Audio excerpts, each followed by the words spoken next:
Hi hello friends, chill out with Soumya. தேக்கனோடு தொடங்கினப்போ கூட பின்தொடர்ந்து சிலர் ஓடினாங்க. சில பேர் கீதானிக்கு உதவியாக கூட இருந்தாங்க. அவர்கள் நம்மை போன்ற மனிதர்கள் அல்ல, பார்க்கவே அச்சம் தரும் உருவத்தினராக இருந்தனர்னு கீதானி சொல்லிட்டு இருந்தான். இங்கேயும் அங்கேயுமா ஓடின தேக்கனால அவங்க எந்த பக்கம் வெளியேறினாங்கன்னு தெரிஞ்சுக்க முடியல. யார் அவர்கள்? எத்தனை பேர்? பரம்பு மலையில் இவ்வளவு தொலைவு அவர்களால் எப்படி ஊடுருவ முடிந்தது? ஏன் இங்கு வந்தார்கள்னு வினாக்கள் அவர் மண்டையை போட்டு தொலைச்சிட்டு இருந்துச்சு. வெளியேறின தடம் எதுவும் மண்ணில் தெரியல. மறுபடியும் கீதானியை விசாரிக்கலாமான்னு நினைச்சிட்டு இருக்கப்பவே சட்டுன்னு நாங்கில் மரம் கண்ணில் பட்டுது. அதனுடைய கிளைகளை பிடிச்சு வேகமாக மேலேறி உச்சி கிளைக்கு போனார்.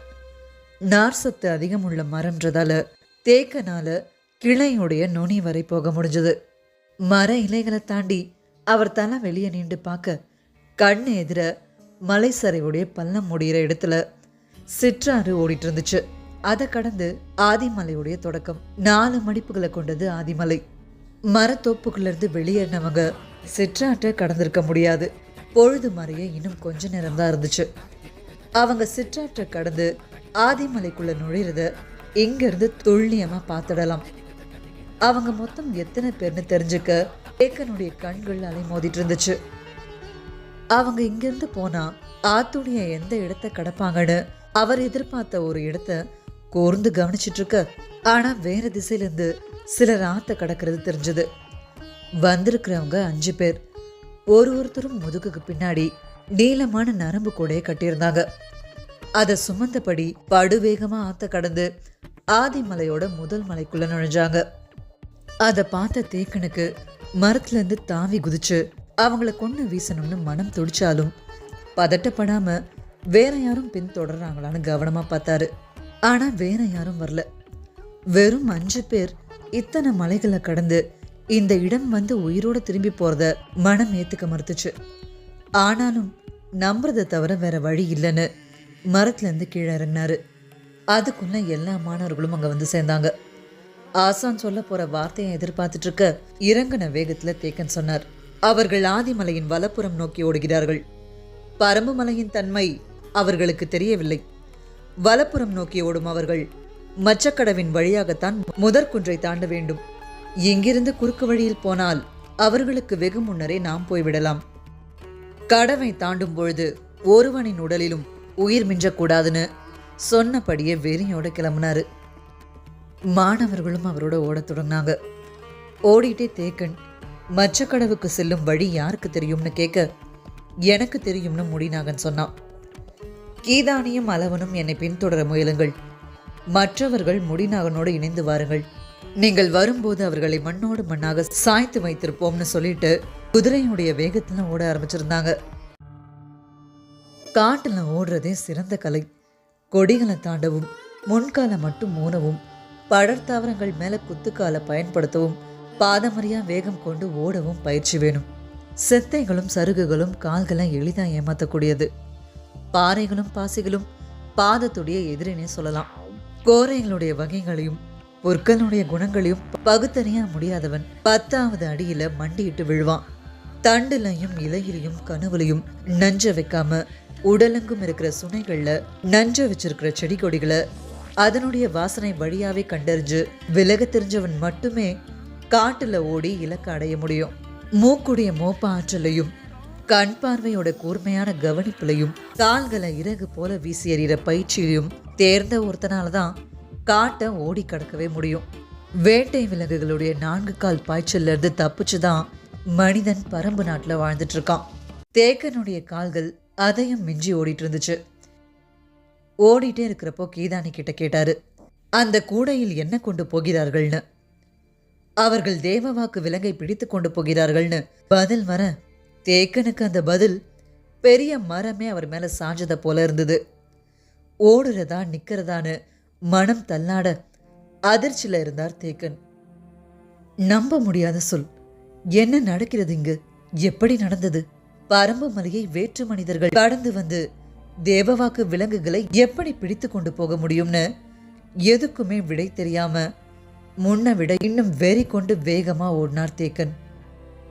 நிலவு ஒளி ஏற காடெங்கும் ஒளி படர மேல் மூச்சும் கீழ் மூச்சும் வாங்க மச்சக்கடவை வந்தடைஞ்சாங்க.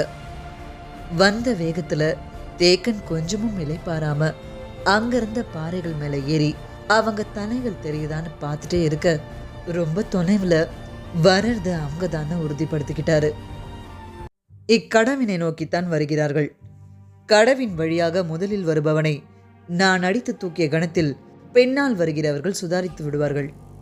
உள்ளே ஆட்கள் இருக்கிறார்கள் என்பது அவர்களுக்கு தெரிந்துவிடும். உடனே கடவின் பிளவுக்குள் வராமல் சுற்றி வர முடிவு செய்வார்கள்.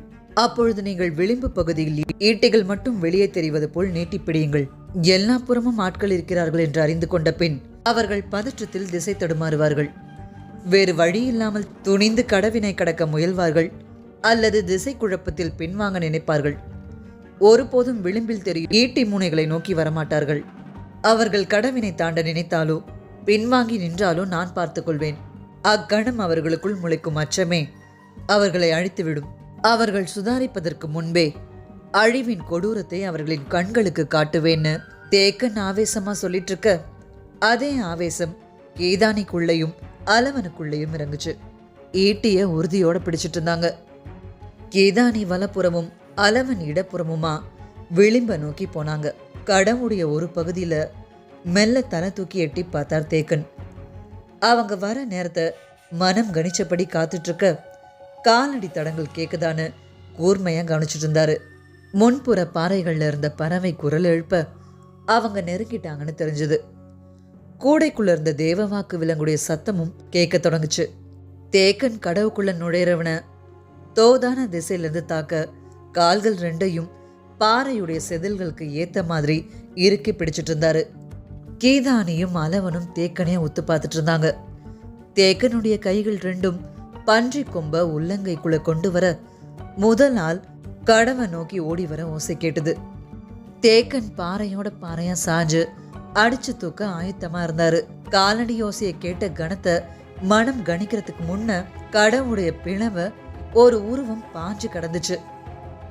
கணிக்க முடியாத வேகத்துல நடந்த இந்த செயலை விட்டு விடாதபடி அவன் முதுகுப்புறத்தை நோக்கி மின்னல் வேகத்துல பாஞ்சார் தேக்கன்.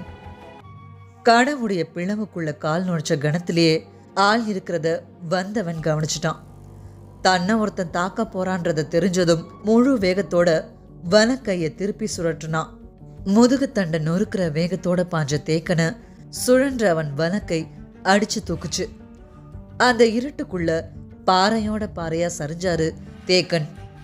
அவர் சரிஞ்சு உருள்ற சத்தம் கேட்கறதுக்குள்ள மத்த 4 பேரும் கடவை கடந்துட்டாங்க. கீதானிக்கு எதுவும் பிடிபடல. இருட்டுக்குள்ள படு வேகமா உருவங்க மறைகிறதும் யாரோ தூக்கி வீசப்பட்டதும் மட்டும் தெரிஞ்சது. ஆனா யாரு என்னன்னு தெரியல. ஒருத்தன் விழுந்துட்டான். வெளியில ஈட்டிய நீட்டலாம்னு அவன் நினைச்சிட்டு இருக்கப்போ இடப்புற விளிம்புல நின்றுட்டு இருந்த அலவன் கடவை நோக்கி ஓடி வந்தான். ஈட்டிய நீட்டாம இவன் ஏன் கடவை நோக்கி ஓடி வரான்னு கீதானிக்கு புரியல. ஆனா அலவன் கண்கள் நடந்ததை துல்லியமா பார்த்தது. அவங்க தாக்குன வேகத்துல ஆசான் மேற்பாறையில மோதி கீழே விழுந்ததை பார்த்த கணம் உறைஞ்சு நின்ன அலவன் கொஞ்ச நேரம் கழிச்சுதான் ஓடி வந்தான். அதுக்கப்புறம் கீதானியும் ஓடி வந்தான். வந்ததும் ஆசானுடைய தலையை ஏந்தி பிடிக்க கையை கொண்டு போனான் அலவன். அவன் கை படுறதுக்குள்ள தேக்கன் தானா தலையை தூக்குனாரு. பெண்மண்டையில பட்ட அடி சின்ன மயக்கத்தை கொடுக்க கண்களை இறுக்கி மூடி திறந்தார். கொஞ்சம் ஆசுவாசப்படுத்திக்கிட்டு சுனையில் நீரழிவான்னு சொல்ல கீதானி ஓடுனான். யானை தாக்குனது போல உணர்ந்துச்சு தேக்கனுடைய உடல். நீர முகத்துல அரைஞ்சும் குடிச்சும் தெளிவடைஞ்சார் தேக்கன். வலது கையை கொண்டு இடது தோள்பட்டைய இழுத்து அமைக்கி பார்த்தார். மாணவர்கள் கிட்ட எதுவும் காட்டிக்க கூடாதுன்னு மனசு போராடினாலும் கண்கள் மேல் சொருக மூச்சு வாங்குச்சு. கால்களை மெல்ல இழுத்து ஊன்றி எழுந்தார்.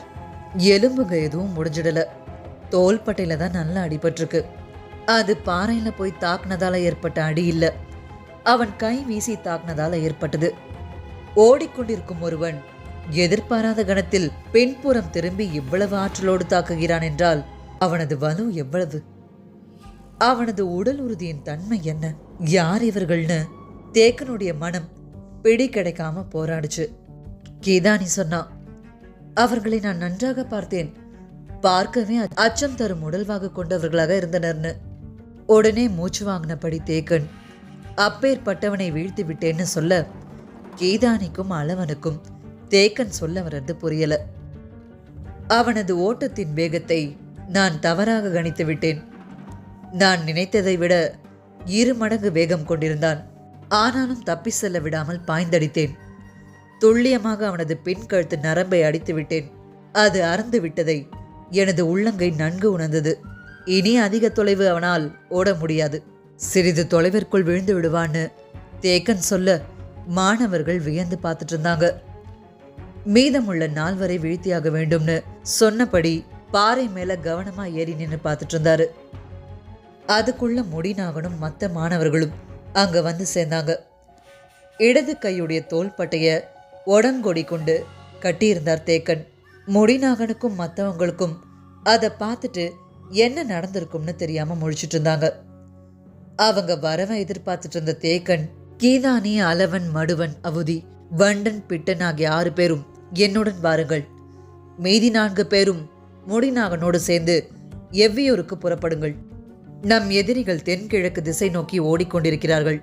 ஆதிமலையின் மிக கடினமான ஊர் அடற்காடு நிறைந்த பகுதிக்குள் அவர்கள் நுழைந்து விட்டனர். எளிதில் அவர்களால் வெளிவர முடியாது.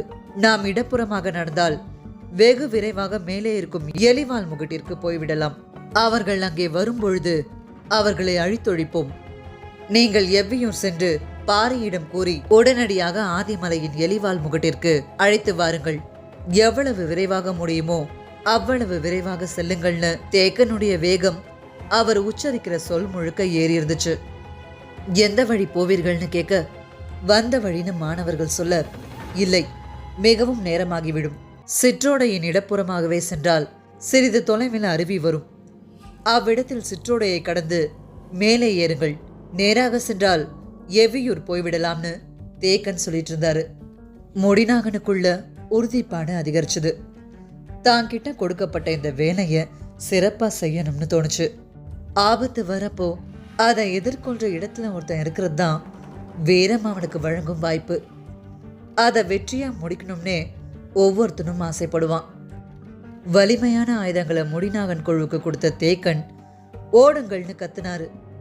முடிநாகனும் மற்றவங்களும் அடுத்த அடி எடுத்து வைக்கிறதுக்கு முன்னாடி தேக்கன் சொன்னார், ஈன்ற புலி உங்களை விரட்டுகிறது. இருளை கிழித்து நகரும் கால்களின் வேகம் மட்டுமே உங்களை காப்பாற்றும் என்ற எண்ணத்தோடு ஓடுங்கள்னு தேக்கன் சொல்லி முடிக்கும் முன்ன பாறையுடைய கீழ்ப்புறம் நோக்கி பாஞ்சிட்டு இருந்தாங்க அந்த 5 பேரும்.